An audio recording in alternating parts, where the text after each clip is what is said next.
Hola, si llegamos a conocer a un gran maestro, ¿qué es lo que realmente necesitamos aprender y para qué? Me alegra mucho estar en su compañía, gracias por estar aquí. Le animo a quedarse hasta el final para aprender más lecciones del gran maestro y, si todavía no lo ha hecho, a suscribirse a este canal.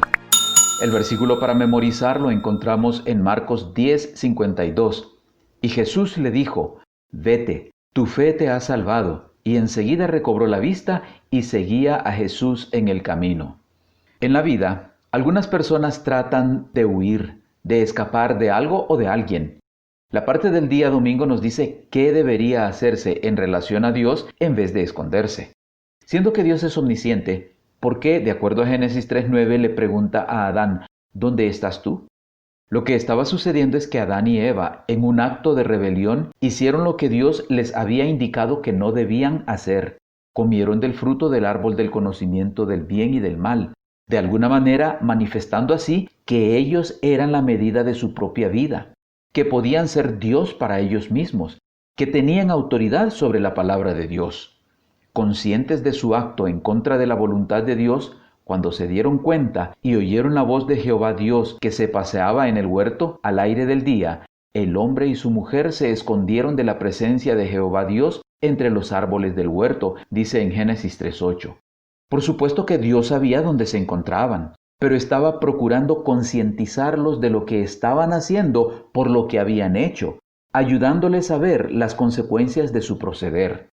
¿No será que de alguna forma, por alguna razón, también estamos haciendo lo mismo, procurando escondernos de Dios?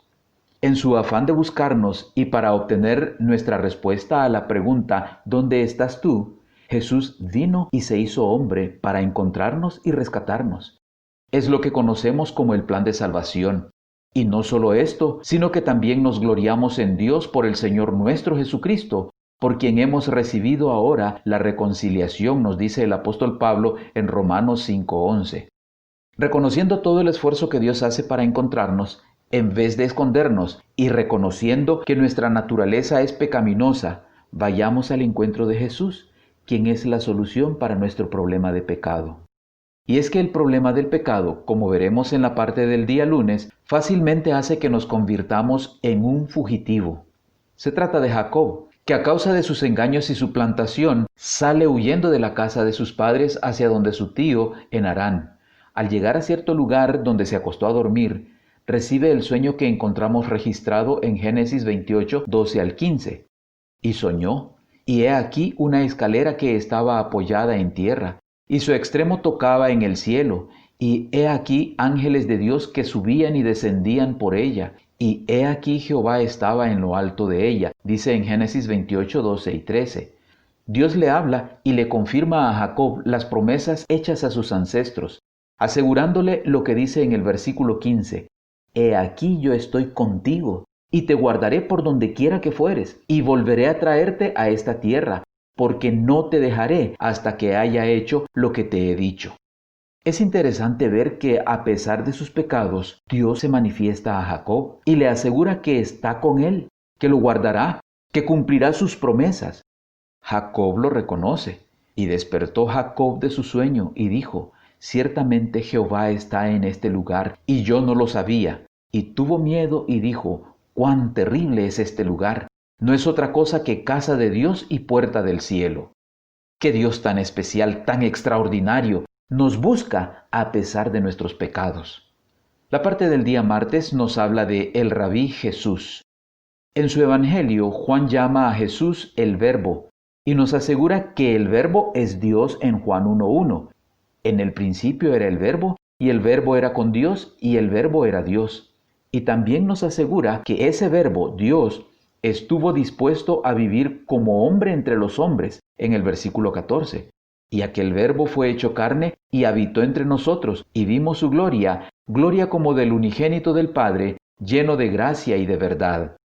Nos encontramos entonces que el mismo Dios que creó a Adán y Eva y habló con ellos, que dio seguridad a Jacob en Betel, ahora se convierte en un ser humano, se personifica en Jesús, permitiéndonos ver su gloria, es decir, su carácter, y enseñándonos así la voluntad y los caminos de Dios, porque Él es Dios.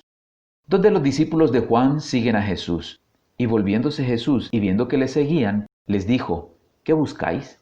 Ellos le respondieron, Rabí, que traducido es maestro, ¿dónde moras? Ven en Jesús a un maestro, un rabí, un rabino. Debemos reconocer que Jesús, siendo Dios, es el maestro más grande que el mundo haya visto jamás. No solo por sus claras y maravillosas enseñanzas, sino porque vivió de acuerdo a lo que enseñó. Y aquí hay un concepto clave para la enseñanza. No solo lo que decimos es importante, sino también lo que hacemos. En la parte del día miércoles veremos la reacción del maestro cuando una mujer le responde. Veamos qué es lo que hace. Habían ido a la región de Tiro y Sidón, y he aquí una mujer cananea que había salido de aquella región clamaba diciéndole, Señor, hijo de David, ten misericordia de mí. Mi hija es gravemente atormentada por un demonio. Pero Jesús no le respondió palabra. Entonces acercándose sus discípulos, le rogaron diciendo, Despídela, pues da voces tras nosotros. Él respondiendo dijo, No soy enviado sino a las ovejas perdidas de la casa de Israel. Entonces ella vino y se postró ante él, diciendo, Señor, socórreme. Respondiendo él, dijo, No está bien tomar el pan de los hijos y echarlo a los perrillos. Y ella dijo, Sí, Señor, pero aún los perrillos comen de las migajas que caen de la mesa de sus amos. Entonces respondiendo Jesús dijo, Oh mujer, grande es tu fe, hágase contigo como quieres. Y su hija fue sanada desde aquella hora. Las mujeres en aquella época no tenían derecho a hacerse valer. Esta mujer, además, pertenecía a una cultura menospreciada por los judíos. Pero ella necesitaba de Jesús. Así que con todo y sus desventajas, se atrevió a buscarlo y al encontrarlo, pedirle. La respuesta recibida de parte de Jesús fácilmente desanimaría a otras personas, pero ella respondió con la esperanza de que como los perrillos podría recibir aunque fuera de las migajas, y el Señor le concedió lo que le pedía. El gran maestro vino a dar a conocer el verdadero carácter de Dios que hizo brillar a través de su enseñanza y de su vida. Como sucedió con aquella mujer, cuando alguien replica, él todavía escucha. Un maestro espera que un alumno, al ser enseñado, sea un alumno que entiende el mensaje, como nos dice la parte del día jueves. Entre las cosas que venía a hacer Jesús en favor de la humanidad estaba traer esperanza. Pero los que tenían el poder hacían todo lo posible para anular a Jesús y su misión.